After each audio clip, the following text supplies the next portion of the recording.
حالتون چطوره؟ امیدوارم که حال دلتون عالی باشه. پریسا هستم در چنل پریفان، چنل خودت. خیلی خوش اومدید به یه ویدیو دیگه. سینا هستم، برگشتیم خدمت نگاه مهربونتون عزیزان.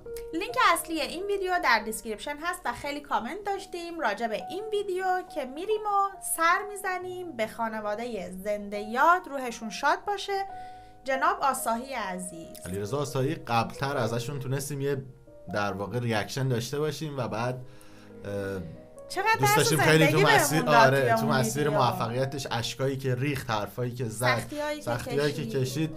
بعضی تایتلا رو آدم میبینه تو فضای یوتیوب و اینها اصلا دلت دوباره گر میگیره. مثلا قهرمان خوشنام بیوطن، مثلا یه کلماتی در وصف ایشون که هیچ وقت اون حمایت هایی که باید نشد. امیدواریم که بچه‌هاش بتونن، چون شنیدم که پسرش هم یکی از پسراشو اصلا کلا تو همون ژانر پرورش اندام از کوچیکی داره کار میکنه و امید که بتونه موفق باشه، زندگی سالمی رو بگذرونه و انقدر ذهنش راحت باشه که عمر کنه. و خدا بهشون خیلی صبر بده چون خیلی سخته. مثلا یک اتفاق یک هایی بود و خیلی عجیب و غریب بود این خبر. روحشون شاد بریم باشه. همراه شیم با این ویدیو. در طول ویدیو حتما گپ‌های زیادی با هم خواهیم زد و لایک و کامنت هم برای ویدیو ما فراموش نکنید لطفا.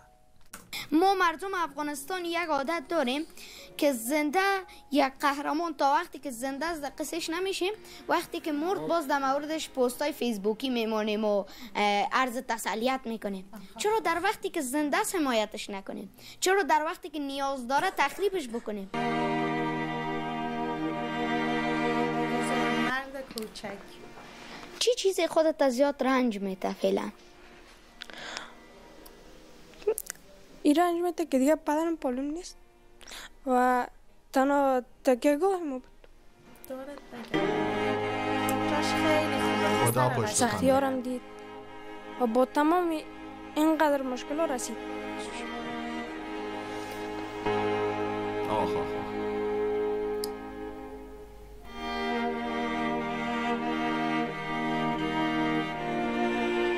ولی هیچ وقت ناامید نشو، چون که تنها امید پدرت تو هستی. به خاطر شاید امروز دیگه پدرت نباشه، چون راه تمام ما همی است که بالاخره یک روزی به او دنیا بریم. پس چه خوب است که نام پدرت همیشه سر زبانا بسوزی.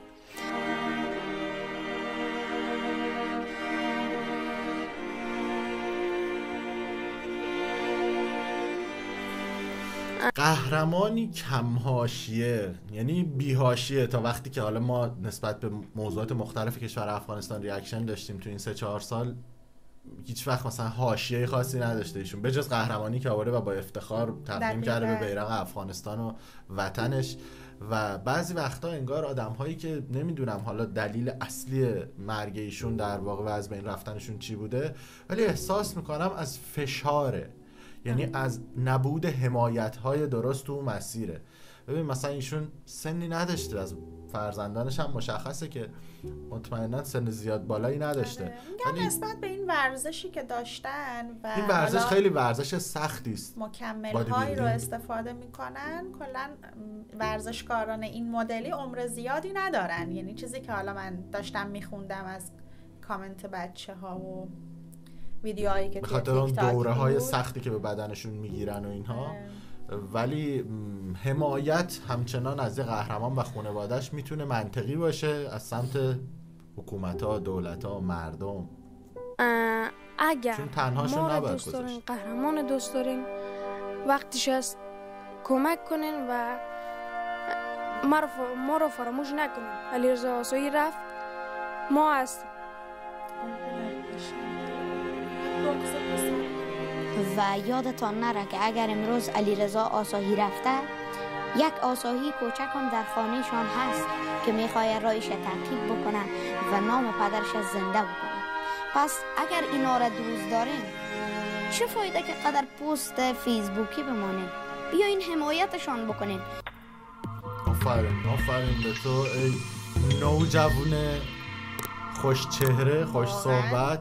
فکر کنم این شایق جان، همین شایقه دیگه، درست میگم اسمش، از اون ماجرایی باشه که در آینده خیلی درخشانی هم در انتظارشه. حتما راههای مختلفی میذارن برای حمایت. من میبینمش یاد باست میافتم. سلام و درود دوستان. مراسم به خاکسپاری قهرمان بزرگ علیرضا آسحی به اتمام رسید و حالا ما رسیدیم به خانه علیرضا آسحی تا که دیداری بکنیم از دو پسر علیرضا آسحی و کوچه‌ای را که می‌بینین کوچه‌ای است که در اونجا خانه قهرمان بزرگ ما در اینجا هست. و قسمی که می‌بینین این عکس وقتی گرفته شده که علیرضا آسحی بهترین زیبایی اندامکار جهان شد و قهرمان 2 مرتبه‌ای شد. واقعا که یک افتخار بود برای وطن و فعلا که نیست باید که پسرایشون همیشه زنده بکنن. خب شما تصاویر ببینین، ما به داخل میریم با ما باشیم. چقدر حرفاشو شنیدیم تو ویدیویی که مصاحبه کرده بود، از سختیاش میگفت، از تقصیرش میگفت. اول ببینیم تقریبا 1 سالی میشه اون ریاکشنی که داشتیم، شاید هم کمتر، خیلی گرفت و خیلی امید داشت که بتونه تو مسابقات پیشکسوتان سال بعد جهانی شرکت کنه و یه افتخار بازم گنده کسب کنه. بیشتر اینجور حالا ماهایی که ریاکشن کار میکنیم یا اخبارهای لحظه‌ای و اینها رو هم برامون میفرستن عزیزان، منتظر اون حس مثلا قهرمانی، اون حس به قله رسیدن، پیشرفته و اینایی. این خبره برای آدم جوان خیلی آدمو شد، مخصوصا وقتی که انقدر پای حرفاش نشستیم و انقدر چیزای عجیب و غریبی شنیدیم، چیزای واقعی خوبم بود، یاد گرفتیم و اینها، درس یک زندگی داشت انرژی بود برامون، مثلا خیلی حیف شد. این خانه را دوستان، قسمی که میبینین این خانه قهرمان بزرگ ما هست. قسمی که میبینین بسیار یک خانه فقیرانه و این بر ما نشان میده که چقدر قهرمانهای ما همون وضع اقتصادیشان خراب است. شما ببینین واقعا که با آدم درد میده. خب بریم داخل بریم. بله خب دوستان عزیز با داخل میریم. سلام علیکم. خوب هستین؟ بخیر، زندگی سرتان باش. سلام. خوب هستین؟ بخیر، زندگی سرتان باش. بخیر، سلامت باشه. سلام علیکم. خوش زندگی سرتان باش. زندگی سر دوستا جور باشه. سلامت باش. خوب هستین؟ بخیر هستین؟ سلامت هستین؟ زندگی سرتان باشه. شما خوب هستین؟ بخیر هستین؟ سلامت هستین؟ محمد و آل محمد.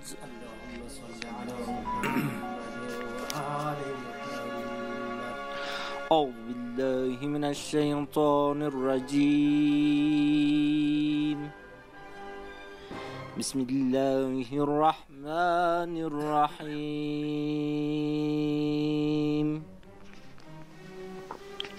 قل هو الله أحد الله الصمد لم يلد ولم يولد ولم يكن له كفوا أحد. الله أكبر.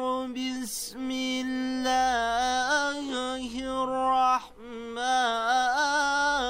الرحيم.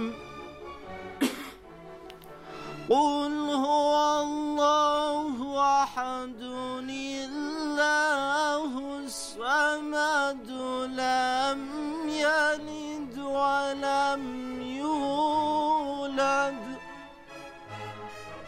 ولم يكن له كفوا أحد. صدق الله العلي العظيم. سبحان ربك رب العزة عما يصفون والسلام على المرسلين والحمد لله رب العالمين. اللهم اغفر للمؤمنين والمؤمنات والمسلمين والمسلمات الأحياء منهم والأموات تاب بيننا وبينهم بالخيرات إنك مجيب الدعوات إنك قاضي الحاجات إنك على كل شيء قدير برحمتك. شاد باشه. برکلا بازم قشنگ بود این کاری که برای عرض تسلیت به این شکل به قول معروف میگیم فاتحه خوندن و جولای 2022 سر بده به خانومش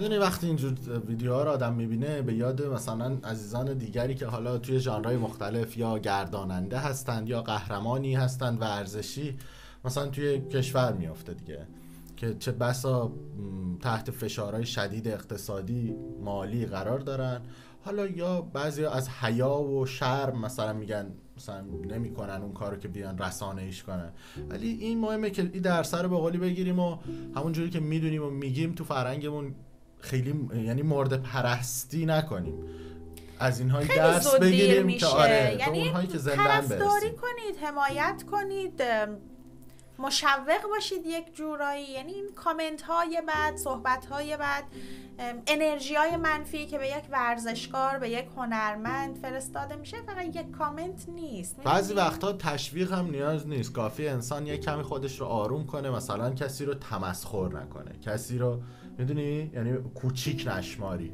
نیازی هم نیست بزرگ بشماری، یعنی میگه اگه شما بلد نیستی صحبت کنی لااقل ساکت باش. یعنی این کارا رو لازم انجام بده.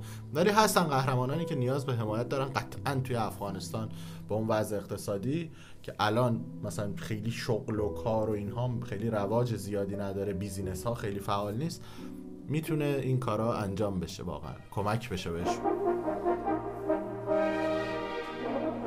یاد اون دوستمون افتادم، بروسلی افغانستان زنده باشه هر جا که هست. آره قرار بره فیلم هالیوودی هم بازی کنه. بکنم بازی کرد. ببینید اینا همش افتخار آفرینی بوده. چند تاشو مثلا ما دیدیم توی صفحات مجازی که توش بودیم. خیلی کم رسیدگی شده. حیف واقعا. دوستان عزیز، مراسم به خاکسپاری قهرمان بزرگ تمام شد و حالا ما در خانه قهرمان هستیم و در کنار ما دو قهرمان کوچک قرار دارند که پسران علیرضا آسحی هستند، کیهان جان آسحی و آرمان جان آسحی و همچنان بزرگواران دیگه هم اینجا تشریف دارند.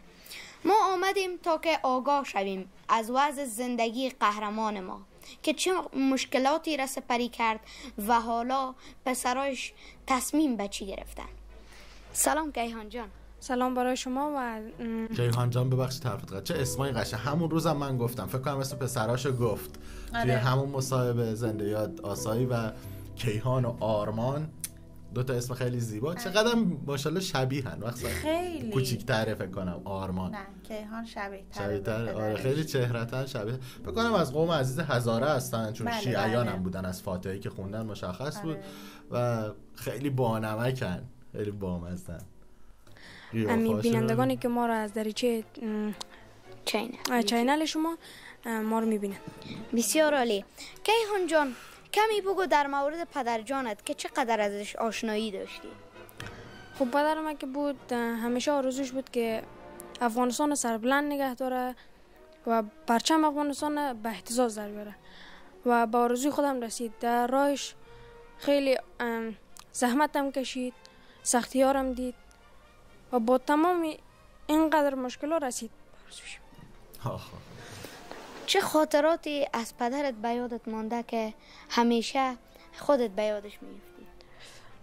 شبی که مادر کلامم از یا ختم داشتن، ما و پدرم خانه تنها بودیم و خیلی خوش گذشت.